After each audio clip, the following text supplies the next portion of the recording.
Thanks to a virus of unspecified origin, 2020 has been a bit of a pisser as a year, but video games still came out and there were some very good ones and some howlers, but that is for another video. So here are my top 5 games of 2020, pal. Let me know what yours are and that, and this list is in no particular order, so let's dive in like that bat did into some Chinese bloke's mouth. Number 5, Ghost of Tsushima. Ghost of Tsushima does everything you've seen in games, stealth, combat and content wise, but it's executed so well and with a good story and visuals to complement it, it's hard not to recommend it. Jin's journey is a reminder that not every game needs to innovate to be unique. Ghost of T does things that stand out though, its story is pretty excellent, the Mongols turn up and murk most of the samurai and it's up to one of the last ones, Jin, to send them home with a katana up their arse. Jin's journey makes him question the teachings of the samurai and maybe their code of honour isn't going to help them win, and this bleeds into the gameplay with the game seemingly encouraging you to fight honourably.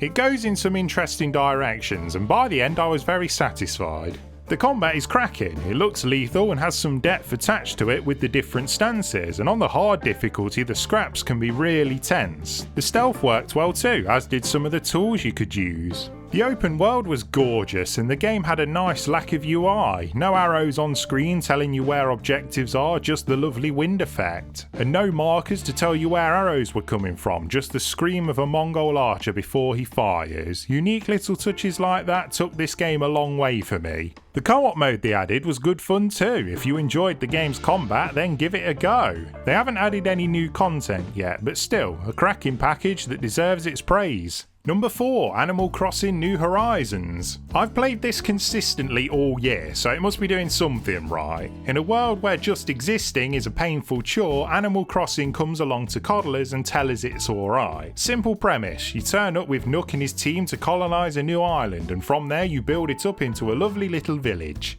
And you can do that however you want, with so many tools and decorations to make it yours. It was so satisfying to see my island go from a weed-filled shithole to looking like Sanford from Hot Fuzz. You get into a daily loop, sell fruit, dig for fossils, plant some flowers, catch some fish and bugs, buy some new furniture. It's all very addictive and builds a sense of familiarity, which a lot of people needed in 2020. It's a game you can play for 10 minutes a day and feel like you have made progress towards your own objectives, and with so much to collect, craft and do, Animal Crossing is still going to be a regularly played game in 2021 for me and many others. A simple, relaxing game that's as charming as it is addictive. Number 3, Star Wars Squadrons. Initially this wouldn't have been in the list as EA had no plans to add content to it in the future, but they went back on that after the game became popular. Funny that, if you make a good game it will do well. It's a 5v5 dogfighting game which has a campaign, but it's largely one big tutorial, but it still has some excellent set pieces and does a really good job of teaching you everything. You have 2 modes, one is a simple team deathmatch, but the main one is fleet battles, where your objective is to destroy the other team's capital ship, and AI fighters are also included in this mode to give it a bigger sense of scale.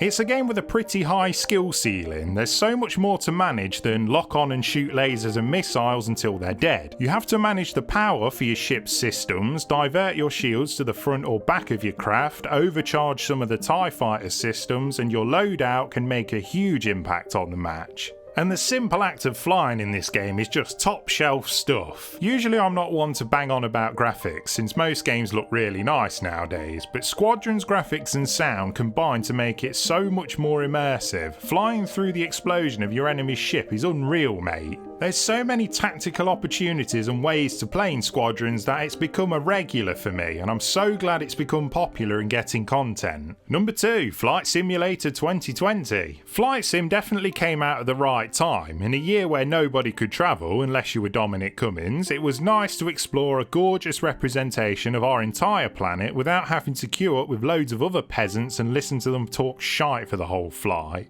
Literally anywhere in the world was open for you to fly over, and the experience can be as casual or as hardcore as you want it to be. Crash into the pyramids, Taj Mahal, Eiffel Tower, you name it, it's all there. Like Star Wars Squadrons, this is another game where its graphics and audio go a long way into immersing you into the game. The planes look so detailed, and from high above the earth it looks exactly how it does when you're on a plane. It's still pretty impressive close to the ground. In well-known places anyway, trying to find your own house is a massive disappointment. It's immersive and relaxing, floating above the clouds and maintaining a level flight is just zen. I find it a bit of a difficult one to review because it is what it is, a flight simulator, and a good one. As a technical achievement it has to be admired. Have a go, it's on Game Pass, and chill. Number 1, Among Us. Among Us is one of those games that even people who aren't into gaming have heard of it, and it's taken the world by storm for good reason. A simple premise, 8 crewmates scramble to repair a spaceship doing simple interactions and mini-games, but among them are 2 imposters who are out there to murder everyone. It's a game that takes a very special skill, and that is fooling real humans, something that is relatively new to video games. Whenever a dead body is discovered, all players in the game, apart from those who are dead, have to discuss who the killer is over text chat. So as an imposter, you have to act like you're repairing the ship to keep everyone off your tail. And as a crewmate, it can be tense trying to do the minigames knowing the murderer could be right behind you. No video review could do justice to the actual experience Among Us provides. For £4 you can't do better really. A top game that really deserves the publicity and praise it's getting.